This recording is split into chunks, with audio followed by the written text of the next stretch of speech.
I mean, there's been 2 recent fights, but we'll start off with the bigger one first. Gervonta Tank Davis, one of the premier boys in boxing in terms of, fame and fortune or appeal, whatever. He fought Leo Santa Cruz, one of the knockouts of the year, or arguably the knockout of the year.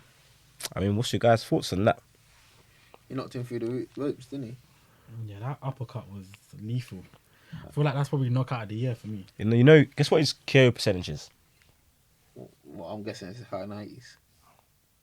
Yeah. 97? 95? 95? 95.83.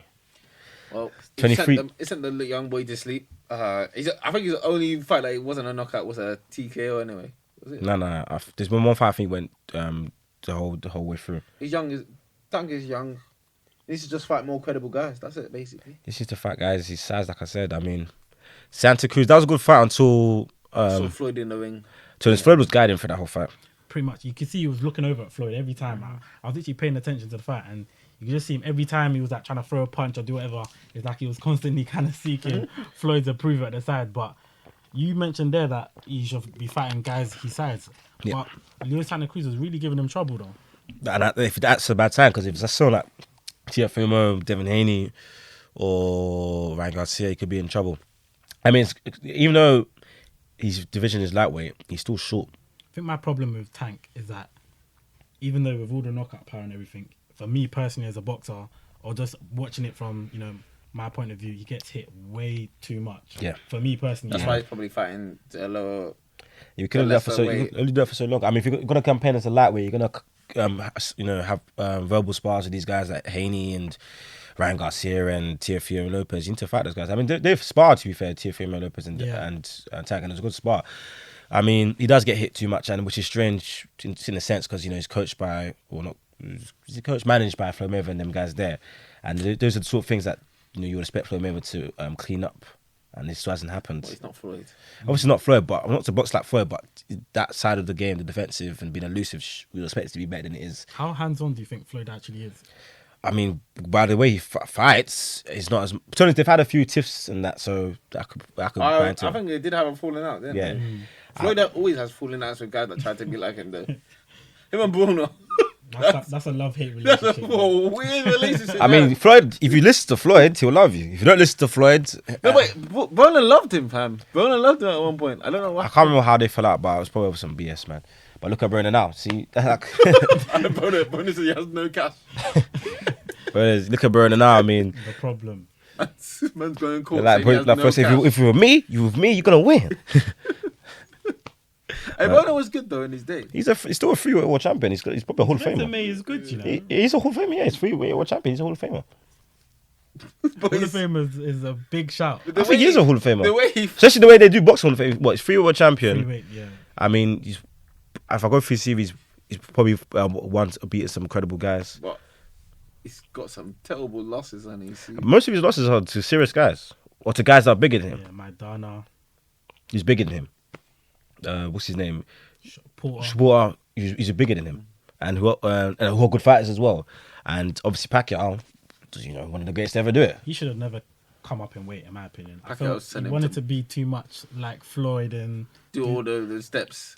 Hey, Pacquiao sent him to wherever he's doing. Going up in weight ain't easy. You need to have the physical capacity to do that, and you also need to have the discipline. Yeah. Is Bruno still a fighter, or is he done? Who knows? He's gonna fight probably here and then. So Bruno's probably gonna become a gatekeeper now. Fight here and there to get a big payout, and then he's paying to watch his fight. Dan. Hey, He's a big star. Is it still a draw? No. Still a draw. See that he does promotion without even doing promotion. Yeah. That's what Tank's on. Tank's on the path. Tank needs to see that. Someone needs to show Tank this is what you could be if you don't. I think they're boys. I think they're from the same town-ish. Miami. I'm not sure. I might be wrong there. But they're boys still. Him and Bruno. Yeah. But Mayweather, if Tank listens to Mayweather, even though he might be annoying guy telling you to do these things, he'll do well. If you don't listen to Mayweather, I don't know. Many things could happen. But I want to see him, because what's it called? Because even at times, Mayweather was saying, if you don't listen to me, I'll just throw you with Lomachenko. And apparently, it used to worry Tank a bit. a few couple years back. He said he's gonna throw you in Lomachenko. Basically said, if you don't, because when they're having their arguments, he basically said, I'm just gonna throw it to Lomachenko, and he kind of used that as to threaten him. Yeah. Fam, he used to threaten him. Like, Fam was crazy. Yeah, because he knows what Lomachenko will do to him. Well, back then he was like 22, 23, so he was still young in the game, and I can't remember what his amateur background is like. Like, I don't think he's fought that many credible fights. Just go from these sort of guys, just to Lomachenko, be a bit mad. You know what I mean? So, but where was gonna ruin your career like that? Hey, Mayweather's an abrasive guy. He's a rash guy if you get the wrong side of him. Mayweather's probably the king of cherry picking at the right time, anyways. So that's why he can't be the GOAT. Yeah, he's the GOAT, G. I didn't never cherry picked his fights. He fought guys at the highest peak. He fought Foreman at his highest peak. Mayweather started to cherry pick like when he was literally at the end, or towards the end. I'll give Mayweather credibility. He fought Canelo, but Canelo was super. That was in my opinion, that was a cherry pick. I would say cherry pick was a convenience. Young. It was a convenient fight for him. He literally picked him when he was so raw. At the right time. He was fought at the right time, yeah. But even after when he fought him, like, the age difference, disparity... That's why you give him the advantage all the time when you look back on it. But yeah, Canelo was young. But like I said, if one of these boys fought Pacquiao and beat him like Spencer... Because obviously time goes. We ever done it in the kind of reverse way. He fought a younger fighter who was a bit experienced and raw. And as Canelo's... what's called legend grows, when you see Canelo and see Floyd in 10, 15 years, like, what? Floyd fought Canelo? And at the moment, it's aging like fine wine. Yeah. You know what I mean?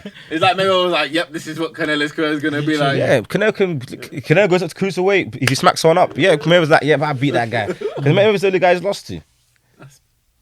That's why when I talk about the pound for pound, it's very tough. Because obviously Terence Crawford has the edge now, but when Canelo fights, what's his name? Callum Smith say he beats him. What are we going to say now? How credible is Callum Smith? He's very credible. He went life and death with what's his name? That British fighter. What was it? That he arguably lost to. Is it Eubank? Did he fight Eubank? No, not Eubank, not Martin Murray. But he literally he had a fight with one British fighter. Was he black? Callum Smith. Who's the fighter? But he literally went life and death. In my opinion, I thought he lost it. In my opinion, I don't recall that fight. I thought that's why Canelo is gonna eat Callum Smith up. It was probably Callum Smith's last fight before that. Let me check this. Go on Wikipedia or Box Track. Who's it? John Ryder? That's the one, John Ryder. Oh yeah, unanimous decision. If you watch that, he went life and death with John Ryder. Man lost 5 times as well, fam. And when I saw that fight, I was literally like, yeah, he's got problems. I need to watch that. He's got some good. He's beat Groves. Groves is alright. I mean, it can happen. I mean, you fight a worse fight than you can do, or you fight worse than your ability. Another guy rises to the occasion. It can happen. I mean, obviously, he could have fought. Canelo could potentially fight Big Joe Saunders as well. You know that the English fights though, they always go to like when English people fight, the emotions. It's an emotion thing, and they just make it like a big old fisticuff. Yeah, because for example, when Errol Spence fought Sean Porter, the fight was a lot closer than it probably should have been on paper. Because it becomes like when you're someone that you know or someone that's close to home, the fight becomes more than just tactical. It becomes emotional as well. Yeah, and you kind of fight outside of what your tactics are. Yeah. That's probably one of the reasons why maybe Callum Smith will come into the Canelo fight with a clearer mind, more strategic, and it'll give him a better run for his money. I don't foresee Callum Smith beating him, but not at all. Callum Smith gets stopped, in my opinion. Yeah, I think Canelo stops Callum Smith. This guy's from Merseyside, Them man don't just go down easy. Hey, this guy's from Mexico. He's from Mexico, yeah. We fight when he's 15. The Mexican style. Don't worry. You know the man, the scouts, they can't even speak English properly. But that man can fight. He can talk. Hey, Canelo can't speak English, period. When he's whipping them body punches in, boy, it's going to be tough. But I mean... I think he's got... Maybe he's got... like a 20% chance. If you tell me Crawford number 1, I won't argue. If you tell me Canelo number 1, I won't argue. I mean, right now, obviously, Crawford has edge. It's recent. But it's I think it's a lot closer than certain people have made up. Fury's up there as well. Fury's up there, don't get me wrong. But he's never going to fight Inoue, the Japanese guy, I believe he's up there. No, Inoue, yes. Is he good? Yeah. He is hard. He's very, very good. They're all up there, but... Very Canelo, I mean... Japanese fighter up there, fam. I mean... So there's one day I could say Canelo, one day I could say Crawford. I think it's really close. I mean, really truthfully, in my opinion. That's what I would say in terms of pound for pound. But going on resume, I can't argue and say Canelo has to be number one, but for what have you done for me lately factor, I would probably say Bud. Yeah, it's true. But even the resume thing, obviously Canelo's resume is, I'd say, is better. But it's not like Crawford has been avoiding these fights; he's winning these fights. So I won't use the resume as like I use against other fighters and other people that they've been trying to matchmake and blah blah blah, just that sort of stuff. But yeah, it's a toss up. 50-50 for me. What about you, Josh? What's your opinion on pound for pound? Pound for pound, I like. Well, obviously recency bias is gonna obviously cater to Crawford, but just for body of work, I'm gonna go Canelo, and then Crawford. Obviously, when Crawford fights Spence, then that might confirm Crawford as number one. Oh, might. Who will, G? Definitely will. The winner of that fight. No, but then at the same time, if Fury beats AJ, then Fury's undisputed, probably the best boxer in the world. Yeah, if those fights happen, and it'll be clearer than if Fury beats AJ because of the gravity of the two personalities, because of the record. Fury's the best boxer. It's all for those. He'll be the best boxer of this generation. Wow, that's a big statement. If he beats AJ, he's the best boxer of this generation. That's a very big. Because think about it, the only thing he'll have on his resume is a draw against Wilder, which he should win. Then that's it. Okay, pause. So if Fury beats AJ, you say he's the best fighter of this generation. He's the best fighter. Okay, if Crawford was to beat Spence, what's the capacity? If Crawford and Fury both win, you're still gonna say Fury's the best fighter of this generation over. Okay, I think Spence has a clearer path to being the best fighter of this generation than Crawford does. Right. Because Spence can, as you said, Spence could probably fight Canelo. That's true. So he could wipe out Crawford and Canelo, whereas Crawford's never gonna be able to. He potentially could fight Canelo. It would be harder to do, like I said, but potentially. The potential of that fight is lower. So whatever Crawford's peak is to beat Spence. That's his peak. Other people can do more. You say that, but he could still move up in weight. I never thought he would fill out as well as he did. Yeah, he looks good. Solid. So if he keeps on, okay. And bear in mind, we were talking earlier and we just said Kell Brook should be 154, maybe 160, and look what he done to someone who's arguably a bigger fighter. Then Crawford has the same chance as Spence. Then I wouldn't say the same. I mean, I would expect Spence to fill out easier and be more effective potentially at that weight, at high weights. But I won't write Crawford out and say it's impossible for him to fight Canelo. That's sort of someone. I think Canelo's at this point where it's kind of a low where the fights that he has on offer don't offer him the long-term legacy as potential as a Spence Crawford or a AJ Fury fight. He's got to wait for a Spence or Crawford to come up. I mean, unless I don't know, one of the Charlie brothers can wipe out the division and produce incredible, right? Or maybe the Russian guys, if one of those becomes gets all the belts in light heavyweight, and then Canelo's like, you know what, let's fight. Then fair enough. But the Russians don't bring the commercial value that these other fighters do. Fury beats AJ. He's the best fighter. Wait, what if AJ beats Fury?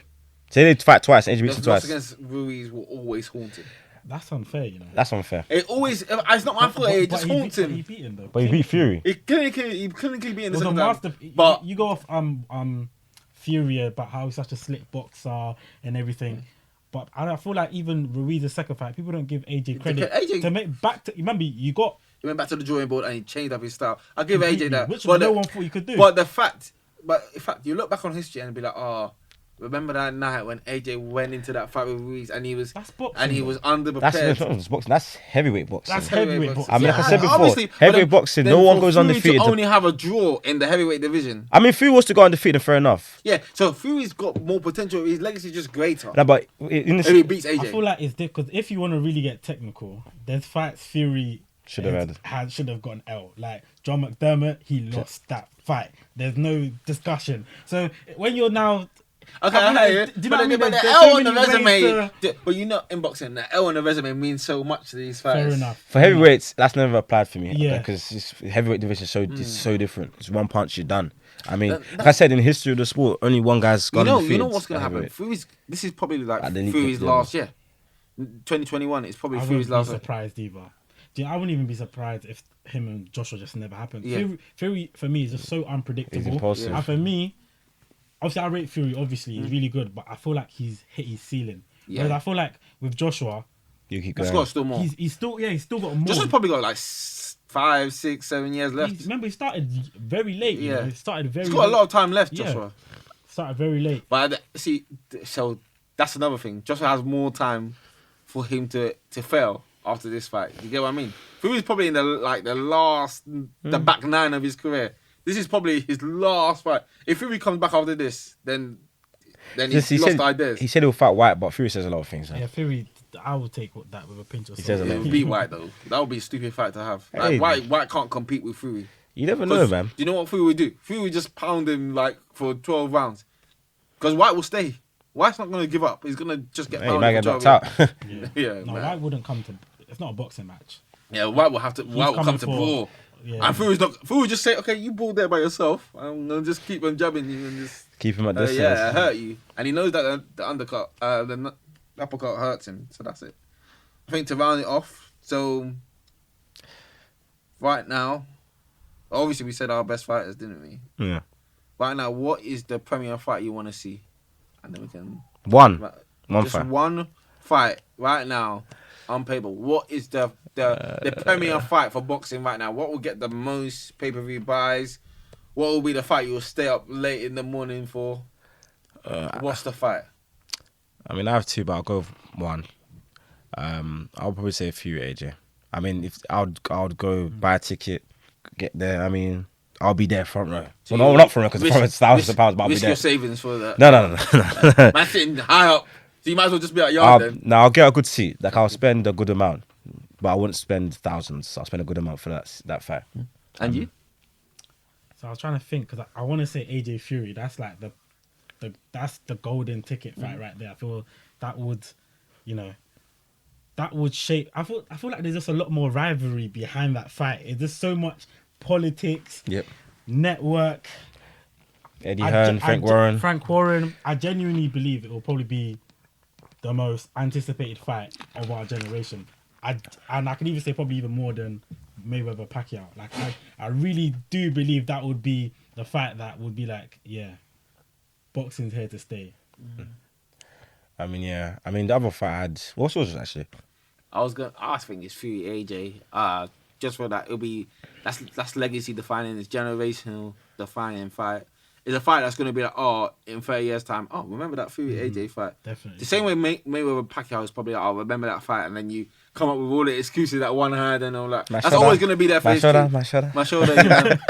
But then, I do like the Spence Crawford I do fight. as well. Yeah.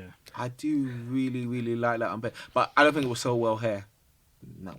I don't think it was so well in the UK. The same way maybe Fury AJ doesn't sell that well in the US if it's not in the US. I feel theirs will be easier to sell because they're heavyweights. You know what I mean? People like to see heavyweights knock more more likely for people to get knocked out. Even though Spence and Crawford technically they're knockout artists, they're both knockout guys. I think over 75% of their fights. So what I mean, the only reason I went for AJ and Fury mainly is because, like I said, I still want to see Errol Spence and at least two fights. If you ask me this mid next year, it could be Errol Spence and Crawford. If Errol Spence comes through and he's come through any potential remnants of his car crash. So yeah. Thank you for listening to Two Man Game. Thank you. It's been a pleasure. Thanks for having me, guys. No worries.